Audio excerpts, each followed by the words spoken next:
ప్రముఖ సినీ నటి శ్రీమతి సంగీత గారి ప్రారంభించారు. ఐవీఎఫ్ చికిత్సలో 25% భారీ discount, free doctor consultation, free ultrasound scan. 49 అంటే సంతానం, 49 అంటే సంతోషం. సార్, ఈ విజయవాడను ముంచెత్తినటువంటి వరదలకు కారణం బుడమేరు వాగు పొంగటం, దానికి ఏర్పడినటువంటి గండ్లు. గతంలో మీ ప్రభుత్వం సరిగా అక్కడ ఉన్నటువంటి అన్నీ కూడా సరిగా నిర్వర్తించకపోవటం, పర్యవేక్షించకపోవటం దీనికి కారణం అనేది కూటమి ప్రభుత్వం చేస్తున్నటువంటి వాదన.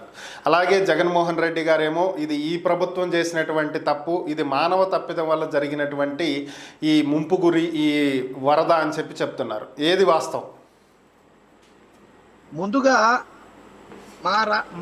మా ప్రాంత ప్రజలకి, గుంటూరు కృష్ణా జిల్లా ప్రాంత ప్రజలు, మా ప్రాంత ప్రజలకి రాష్ట్రంలో అన్ని చోట్ల వర్షాలు పడినా మా ప్రాంత ప్రజలకి అత్యంత వరద ముప్పు రావడం, సుమారు 50 మంది చనిపోవడం, అట్లానే ఆస్తి నష్టాలు జరగడం, విధ్వంసాలు జరగడం, కుటుంబం విచ్ఛిన్నం కావడం, ఇట్లా తల్లి ఒక చోట, బిడ్డ ఒక చోట, పసె బాలింతరాలు, నిండు గర్భిణి, అట్లనే మంచం మీద ఉన్న తల్లిదండ్రులు, ఇట్లా పిల్లల్ని తన భుజాల మీద ఎక్కించుకొని ఏరు దాటలేని తండ్రులు, ఇలా అనేక రకాల దృశ్యాలు మనం చూసాం.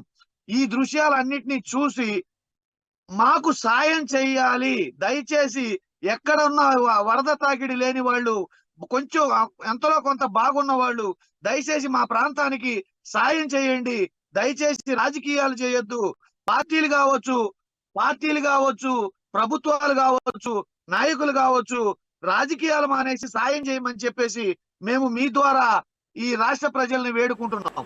అట్లనే ముఖ్యంగా నేనేం చెప్తానంటే, వరద బీభత్సం రావడం, ప్రకృతి ఏ ప్రభుత్వాలు కానీ ఏ పార్టీలు కానీ అడ్డుకోలేవు.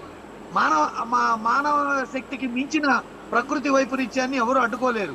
కానీ ఒక వాతావరణ శాఖ ముందుగా హెచ్చరించినప్పుడు ప్రభుత్వాలు ప్రికాషన్స్ తీసుకొని వాళ్ళకి షెల్టర్లు ఏర్పాటు చేసి, పునరావాస కేంద్రాలు ఏర్పాటు చేసి, మనుషుల్ని ప్రాణ నష్టం లేకుండా తరలించి, తర్వాత వీలైనంత వరకు ఆస్తి నష్టం కలగకుండా కాపాడటం అనేది ప్రభుత్వం యొక్క ప్రథమ విధి.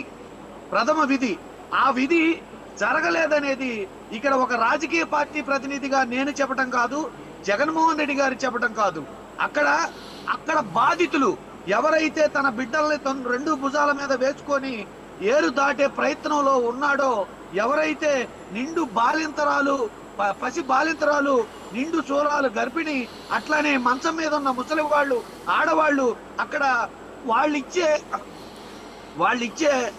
మాటలు, వాళ్ళు చెప్పే మాటలు ఒకసారి మనం గమనించాలి.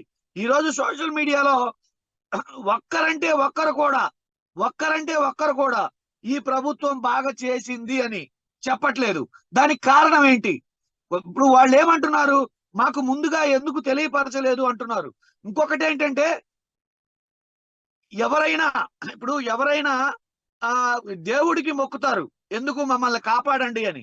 ఆ దేవుడు వస్తాడో రాడో తెలియదు, వస్తే కాపాడుతాడో లేదో తెలియదు, కానీ దేవుణ్ణి మొక్కడం సహజం. కానీ ఇప్పుడున్న సమాజంలో, ఇక్కడున్న ప్రజాస్వామ్యంలో ప్రభుత్వమే మనకు అతిపెద్ద దేవుడు. అలాంటి అతిపెద్ద దేవుడే అబద్ధాలు ఆడితే ఎవరికి చెప్పాలి? మోసం చేస్తే ఎవరికి చెప్పాలి? మీరు ఒకసారి గమనించండి. చంద్రబాబు నాయుడు గారు అసలు ఎక్స్ సీఎం గా ఎలా చేశాడు, ఆయనకి సీఎం పదవి ఎలా వచ్చింది, సీఎం గా చేసిన ఆయనకి గేట్లు కూడా లేవన్న సంగతి తెలియదా అన్నాడు. మరుసటి రోజే పేపర్లో గేట్లు మూసేశారని చెప్పేసి తన మానస పుత్రికైన ఈనాడు పేపర్లోనే రాశారు.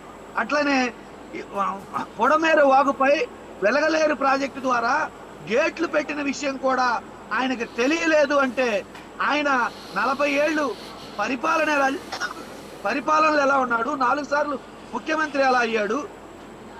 అట్లనే ఇంత శుద్ధ అబద్ధాలు ఆడేది ఈ టైంలోన ఒక పక్క ప్రజలు ప్రాణాలు అరిచేతిలో పెట్టుకొని, ప్రాణాలు పోగొట్టుకొని, బంధువులను పోగొట్టుకొని, సహాయం కోసం ఆకలితోటి అర్థిస్తూ ఉంటే వాళ్ళ దగ్గరకు వచ్చి అబద్ధాలు ఆడటం, అవినీతి చేయటం, పంపించిన బోట్లలో ఎక్కించుకుంటే 8,000 అడగడం, ఇది ఎక్కడన్నా ఉందా? ఇలాంటి దారుణం ఎన్నో ప్రభుత్వాలు చేసి ఒక వైఎస్ఆర్సీపీ ప్రభుత్వమే కాదు, తెలుగుదేశం ప్రభుత్వం చాలా సార్లు చేసింది, గతంలో ఎన్నో ప్రభుత్వాలు చేసినాయి.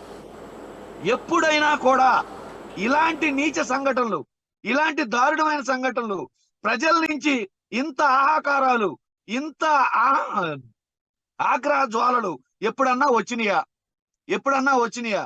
ఇక గత ప్రభుత్వం మీద మాట్లాడతారు. గత ప్రభుత్వం మీద మాట్లాడే ముందు జగన్మోహన్ రెడ్డి గారు కృష్ణలంక ప్రాంతం వెళ్తే అక్కడ ప్రజలు ఆయనకి ఘన స్వాగతం పలికి నీరాజనాలు పలికారు.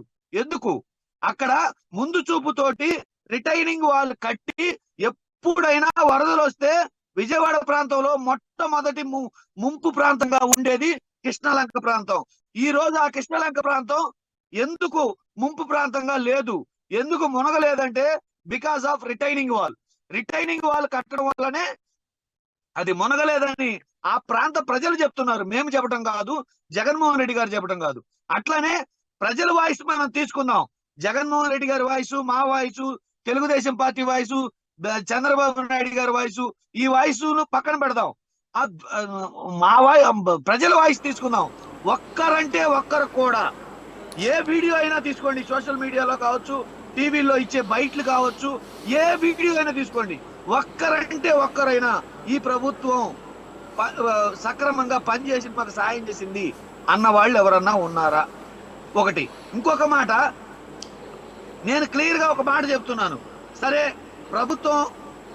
ప్రభుత్వం మీద నిందారోపణ చేస్తున్నామంటున్నాం కదా, అసలు అర్ధరాత్రి పూట పొంగను వాగు మీద కట్టిన వెలగలేరు ప్రాజెక్టు గేట్లు అర్ధరాత్రి పూట ఎటువంటి హెచ్చరికలు జారీ చేయకుండా, ప్రికాషన్స్ లేకుండా ఆ గేట్లు ఎత్తిన వాళ్ళు ఎవరు?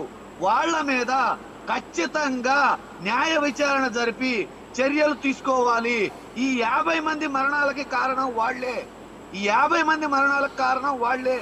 ఇది ఖచ్చితంగా ఎవరైతే హెచ్చరిక జారీ చేయకుండా గేట్లు ఎత్తారో వాళ్ళ మీద ముందు మర్డర్ కేసు పెట్టి, హత్య కేసు పెట్టి వాళ్ళని ఖచ్చితంగా కస్టడీలకు తీసుకొని విచారించాల్సిన అవసరం ఉన్నది.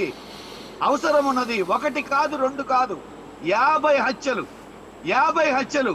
ఈ హత్యల వెనక జరిగిన కారణం, దీనికి ఇంత ముంపుకు జరిగిన కారణం ఆ గేట్లు ఎత్తడం. ఆ గేట్లు ఎందుకు ఎత్తారు? హెచ్చరిక లేకుండా ఎందుకు ఎత్తారు అర్ధరాత్రి పూట? ఎవరు ఎత్తమన్నారు? వీటన్నిటి మీద న్యాయ విచారణ జరగాలి. న్యాయ విచారణ జరిగి ఆటోమేటిక్ గా అన్ని విషయాలు బయటకు వస్తాయి. ఈ వీడియో గనుక మీకు నచ్చినట్లయితే లైక్ చేయండి, షేర్ చేయండి. మరిన్ని వీడియోస్ కోసం మా ఛానల్ను సబ్స్క్రైబ్ చేయండి.